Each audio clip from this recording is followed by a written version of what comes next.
This is the last prophetic word that I received about the United States, and it's called USA Border War, the beginning of the end of the United States of America. I received this on the 22nd of March in 2021, and this is what it says.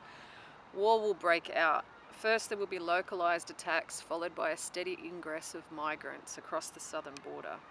Many will find refuge in big cities across the US. You will see with your own eyes militia camped around the city streets. These people will defend their rights. The US will resist the attacks, but become so divided. States will secede under local government authority and the union will be destroyed. There is no common ground between the houses. They cannot agree to disagree anymore. This is the beginning of the end of the United States of America. Woe to you, great city, who forsake my commands and call evil good. Call a spade a shovel, call a thing by another name, to obscure meaning and deceive the people. Your time has come to drink from your own cup, the cup of destruction you have sown on your own people. Drink, drink, drink. Revel in your impurity. Eat the bitter root of sin. Your time has come to taste the destruction you have sown among the nations. Woe to you, great city, who revel in adultery, infecting the whole world with lies. Your time has come to meet your Maker. Be bold and declare my word, he says to me. And I said, could you give me a confirming word to make sure that I've got this correct? And he said, you'll see with your own eyes these things that are happening. And this week I've heard reports from the southern border. I'm not in that country at the moment, but I've heard reports of people saying that there's many, many more people, thousands and thousands coming across the border, undocumented migrants who are being bussed in large numbers into various parts of the country and left to resettle across America. It looks to be, just by these reports, that the nationality and age demographic of these people coming across the border is similar to what we saw perhaps in Europe during 2011, 2008, 9, 10, 11 with the Syrian crisis, young men travelling without families, without children or women. And this is obviously a notable fact that the people that are coming in have a purpose and some sort of intention to be in America, not just to enjoy the benefits of the wealth, but perhaps for a more strategic deconstruction of the fabric of society and also political influence.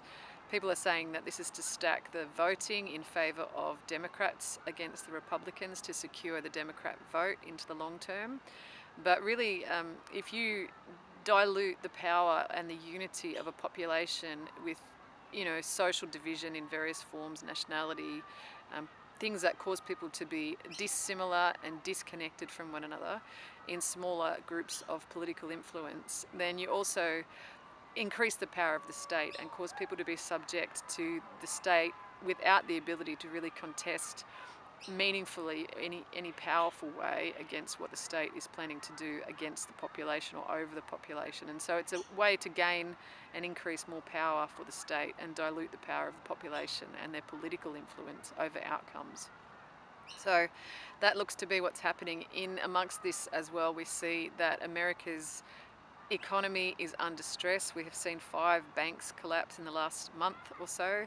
We've also seen the de-dollarization, which is increasing, where people around the world, nations around the world, are no longer using America as the reserve currency, the dollar, and instead are choosing to use domestic currencies, the ruble, the renminbi, the Chinese currency, and rupees from India to settle international trade deals rather than the US dollar, which has been the reserve currency globally since the Second World War, really the most dominant, unilaterally dominant, full spectrum control America has maintained and enjoyed for the last 70 years. So this is now being contested. With the loss of demand for the American dollar, this is also causing a debt issue in America, which is similar to bankruptcy at an individual level. So this last few weeks, the American government has made a public announcement about their risk of default, debt default, where the government's revenues and costs are no longer able to cover the interest payments on their debts that are extraordinary, to be honest. The American debt is absolutely mind-blowing in their national economy. So that is like saying the world's leading economy now is in default, which is extraordinary in the scheme of things. To have the American economy defaulting means that its power at the top of the economic, cultural and political and also military position in the world is under threat. That is really what this is all about, and that's the intention, to replace America with an alternate form of modified capitalism, which is communism and capitalism, the Chinese model, which has been regarded by some in world government spheres to be the perfect match of the two.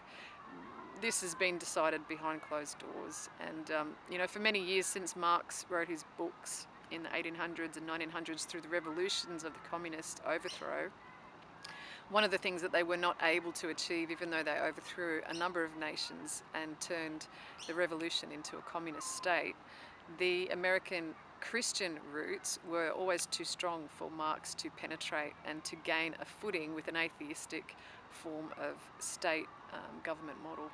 And so really this is the last frontier for the people who support and believe in the atheistic communist utopia that Marx imagined in the 1800s. It's almost there. They've almost conquered the last frontier. Not the end by any stretch, but this word is definitely speaking about the political and economic decline of America, and that's going to increase, and the division within the states also increasing. We can see now also in Ohio, Seattle, there's reports coming out of local government areas seceding from federal and also state influence, and Florida is another state who's resisting and rejecting the federal government's laws that are going extremely left-leaning against that and heading more toward a conservative position, challenging the status quo in world affairs and also in their federal politics under the Biden-Harris regime. All of these events are slowly taking shape, and by the looks of this word, it looks like the division breaking up of the United States, the Union of States that has been around for more than 200 years. These are the seasons that we're in: extreme days, judgments from heaven, and a re-establishment of a new regime of global geopolitical power that is the dragon over the two beasts that are rising. Neither one of them are represented by America. Europe on the west represents the one, the lamb with the horns, and the Russian, Arab and Chinese connection represents the beast who rises out of the sea. These are the two spirits that are now coming up into their global prominence and will be now the governing regime that we will be subject to in the next 7 years at least, and tribulation to come.